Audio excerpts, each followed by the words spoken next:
شروع اللہ کے نام سے جو بڑا مہربان نہایت رحم والا ہے۔ یاسین، قسم ہے قرآن کی جو حکمت سے بھرا ہوا ہے۔ اے محمد صلی اللہ علیہ وآلہ وسلم، بے شک تم پیغمبروں میں سے ہو، سیدھے رستے پر۔ یہ خدائے غالب اور مہربان نے نازل کیا ہے تاکہ تم ان لوگوں کو جن کے باپ دادا کو متنبع نہیں کیا گیا تھا متنبع کر دو، وہ غفلت میں پڑے ہوئے ہیں۔ ان میں سے اکثر پر خدا کی بات پوری ہو چکی ہے، سو وہ ایمان نہیں لائیں گے۔ ہم نے ان کی گردنوں میں طوق ڈال رکھے ہیں اور وہ ٹھوڑیوں تک پھنسے ہوئے ہیں تو ان کے سر الل رہے ہیں، اور ہم نے ان کے آگے بھی دیوار بنا دی اور ان کے پیچھے بھی، پھر ان پر پردہ ڈال دیا تو یہ دیکھ نہیں سکتے۔ اور تم ان کو نصیحت کرو یا نہ کرو ان کے لیے برابر ہے، وہ ایمان نہیں لانے کے۔ تم تو صرف اس شخص کو نصیحت کر سکتے ہو جو نصیحت کی پیروی کرے اور خدا سے غائبانہ ڈرے، سو اس کو مغفرت اور بڑے ثواب کی بشارت سنا دو۔ بے شک ہم مردوں کو زندہ کریں گے، اور جو کچھ وہ آگے بھیج چکے اور جو ان کے نشان پیچھے رہ گئے ہم ان کو قلم بند کر لیتے ہیں، اور ہر چیز کو ہم نے کتاب روشن یعنی لوح محفوظ میں لکھ رکھا ہے۔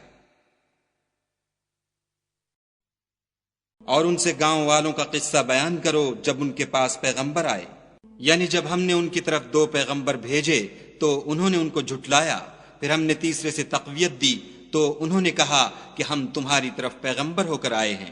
وہ بولے کہ تم اور کچھ نہیں مگر ہماری طرح کے آدمی ہو، اور خدا نے کوئی چیز بھی نازل نہیں کی، تم محض جھوٹ بولتے ہو۔ انہوں نے کہا کہ ہمارا پروردگار جانتا ہے کہ ہم تمہاری طرف پیغام دے کر بھیجے گئے ہیں، اور ہمارے ذمے تو صاف صاف پہنچا دینا ہے اور بس۔ وہ بولے کہ ہم تم کو نامبارک دیکھتے ہیں، اگر تم باز نہ آؤ گے تو ہم تمہیں سنگسار کر دیں گے اور تم کو ہم سے دکھ دینے والا عذاب پہنچے گا۔ انہوں نے کہا کہ تمہاری نحوست تمہارے ساتھ ہے، کیا اس لیے کہ تم کو نصیحت کی گئی، بلکہ تم ایسے لوگ ہو جو حد سے تجاوز کر گئے ہو۔ اور شہر کے پرلے کنارے سے ایک آدمی دوڑتا ہوا آیا، کہنے لگا کہ اے میری قوم، پیغمبروں کے پیچھے چلو، ایسوں کے جو تم سے صلاح نہیں مانگتے اور وہ سیدھے رستے پر ہیں۔ اور مجھے کیا ہے کہ میں اس کی پرستش نہ کروں جس نے مجھے پیدا کیا، اور اسی کی طرف تم کو لوٹ کر جانا ہے۔ کیا میں ان کو چھوڑ کر اوروں کو معبود بناؤں؟ اگر خدا میرے حق میں نقصان کرنا چاہے تو ان کی سفارش مجھے کچھ بھی فائدہ نہ دے سکے، اور نہ وہ مجھے چھڑا ہی سکیں۔ تب تو میں صریح گمراہی میں مبتلا ہو گیا۔ میں تمہارے پروردگار پر ایمان لایا ہوں، سو میری بات سن رکھو۔ حکم ہوا کہ بہشت میں داخل ہو جا۔ بولا کاش میری قوم کو خبر ہو کہ خدا نے مجھے بخش دیا اور عزت والوں میں کیا، اور ہم نے اس کے بعد اس کی قوم پر کوئی لشکر نہیں اتارا، اور نہ ہم اتارنے والے تھے ہی۔ وہ تو صرف ایک چنگھاڑ تھی آتشیں، سو وہ اس سے ناگہاں بجھ کر رہ گئے۔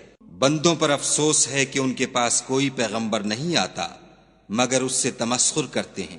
کیا انہوں نے نہیں دیکھا کہ ہم نے ان سے پہلے بہت سے لوگوں کو ہلاک کر دیا تھا؟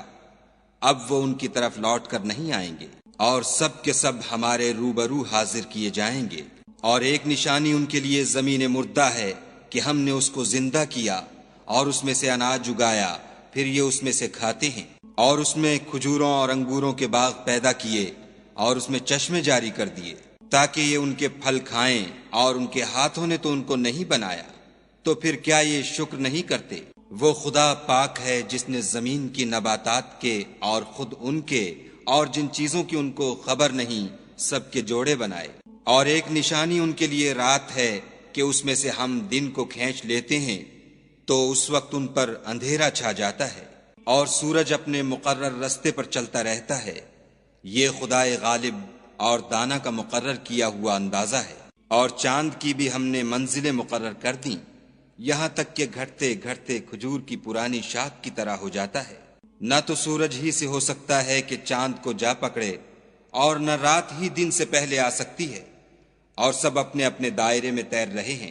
اور ایک نشانی ان کے لیے یہ ہے کہ ہم نے ان کی اولاد کو بھری ہوئی کشتی میں سوار کیا، اور ان کے لیے ویسی ہی اور چیزیں پیدا کیں جن پر وہ سوار ہوتے ہیں، اور اگر ہم چاہیں تو ان کو غرق کر دیں، پھر نہ تو ان کا کوئی فریاد رس ہو اور نہ ان کو رہائی ملے، مگر یہ ہماری رحمت اور ایک مدت تک کے فائدے ہیں۔ اور جب ان سے کہا جاتا ہے کہ جو تمہارے آگے اور جو تمہارے پیچھے ہے اس سے ڈرو تاکہ تم پر رحم کیا جائے، اور ان کے پاس ان کے پروردگار کی طرف سے کوئی نشانی نہیں آئی مگر اس سے منہ پھیر لیتے ہیں۔ اور جب ان سے کہا جاتا ہے کہ جو رزق خدا نے تم کو دیا ہے اس میں سے خرچ کرو، تو کافر مومنوں سے کہتے ہیں کہ بھلا ہم ان لوگوں کو کھانا کھلائیں جن کو اگر خدا چاہتا تو خود کھلا دیتا، تم تو صریح غلطی میں ہو۔ اور کہتے ہیں اگر تم سچ کہتے ہو تو یہ وعدہ کب پورا ہوگا؟ یہ تو ایک چنگھاڑ کے منتظر ہیں جو ان کو اس حال میں کہ باہم جھگڑ رہے ہوں گے آ پکڑے گی، پھر نہ تو وصیت کر سکیں گے اور نہ اپنے گھر والوں میں واپس جا سکیں گے۔ اور جس وقت سور پھونکا جائے گا یہ قبروں سے نکل کر اپنے پروردگار کی طرف دوڑ پڑیں گے، کہیں گے اے ہے ہمیں ہماری خوابگاہوں سے کس نے جگا اٹھایا؟ یہ وہی تو ہے جس کا خدا نے وعدہ کیا تھا اور پیغمبروں نے سچ کہا تھا۔ صرف ایک زور کی آواز کا ہونا ہوگا کہ سب کے سب ہمارے روبرو آ حاضر ہوں گے۔ اس روز کسی شخص پر کچھ بھی ظلم نہیں کیا جائے گا اور تم کو بدلہ ویسا ہی ملے گا جیسے تم کام کرتے تھے۔ اہل جنت اس روز عیش و نشاط کے مشغلے میں ہوں گے، وہ بھی اور ان کی بیویاں بھی سایوں میں تختوں پر تکیے لگائے بیٹھے ہوں گے، وہاں ان کے لیے بیوے اور جو چاہیں گے موجود ہوگا۔ پروردگار مہربان کی طرف سے سلام کہا جائے گا اور گناہ گارو تم آج الگ ہو جاؤ۔ اے آدم کی اولاد، ہم نے تم سے کہہ نہیں دیا تھا کہ شیطان کو نہ پوجنا، وہ تمہارا کھلا دشمن ہے، اور یہ کہ میری ہی عبادت کرنا یہی سیدھا رستہ ہے۔ اور اس نے تم میں سے بہت سی خلقت کو گمراہ کر دیا تھا، تو کیا تم سمجھتے نہیں تھے؟ یہی وہ جہنم ہے جس کی تمہیں خبر دی جاتی تھی۔ سو جو تم کفر کرتے رہے ہو اس کے بدلے آج اس میں داخل ہو جاؤ۔ آج ہم ان کے منہوں پر مہر لگا دیں گے اور جو کچھ یہ کرتے رہے تھے ان کے ہاتھ ہم سے بیان کر دیں گے اور ان کے پاؤں اس کی گواہی دیں گے۔ اور اگر ہم چاہیں تو ان کی آنکھوں کو مٹا کر اندھا کر دیں، پھر یہ رستے کو دوڑیں تو کہاں دیکھ سکیں گے۔ اور اگر ہم چاہیں تو ان کی جگہ پر ان کی صورتیں بدل دیں، پھر وہاں سے نہ آگے جا سکیں اور نہ پیچھے لوٹ سکیں۔ اور جس کو ہم بڑی عمر دیتے ہیں تو اسے خلقت میں اوندھا کر دیتے ہیں، تو کیا یہ سمجھتے نہیں؟ اور ہم نے ان پیغمبر کو شعر گوئی نہیں سکھائی اور نہ وہ ان کو شایع ہے، یہ تو محض نصیحت اور صاف صاف قرآن پر از حکمت ہے، تاکہ اس شخص کو جو زندہ ہو ہدایت کا رستہ دکھائے اور کافروں پر بات پوری ہو جائے۔ کیا انہوں نے نہیں دیکھا کہ جو چیزیں ہم نے اپنے ہاتھوں سے بنائیں ان میں سے ہم نے ان کے لیے چار پائے پیدا کر دیے اور یہ ان کے مالک ہیں، اور ان کو ان کے قابو میں کر دیا تو کوئی تو ان میں سے ان کی سواری ہے اور کسی کو یہ کھاتے ہیں، اور ان میں ان کے لیے اور فائدے اور پینے کی چیزیں ہیں، تو کیا یہ شکر نہیں کرتے؟ اور انہوں نے خدا کے سوا اور معبود بنا لیے ہیں کہ شاید ان سے ان کو مدد پہنچے، مگر وہ ان کی مدد کی ہرگز طاقت نہیں رکھتے، اور وہ ان کی فوج ہو کر حاضر کیے جائیں گے۔ تو ان کی باتیں تمہیں غمناک نہ کر دیں، یہ جو کچھ چھپاتے اور جو کچھ ظاہر کرتے ہیں ہمیں سب معلوم ہے۔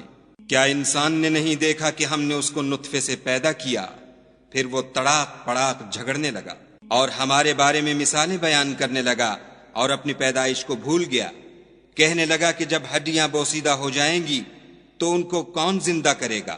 کہہ دو کہ ان کو وہ زندہ کرے گا جس نے ان کو پہلی بار پیدا کیا تھا، اور وہ سب قسم کا پیدا کرنا جانتا ہے، وہی جس نے تمہارے لیے سبز درخت سے آگ پیدا کی، پھر تم اس کی ٹہنیوں کو رگڑ کر ان سے آگ نکالتے ہو۔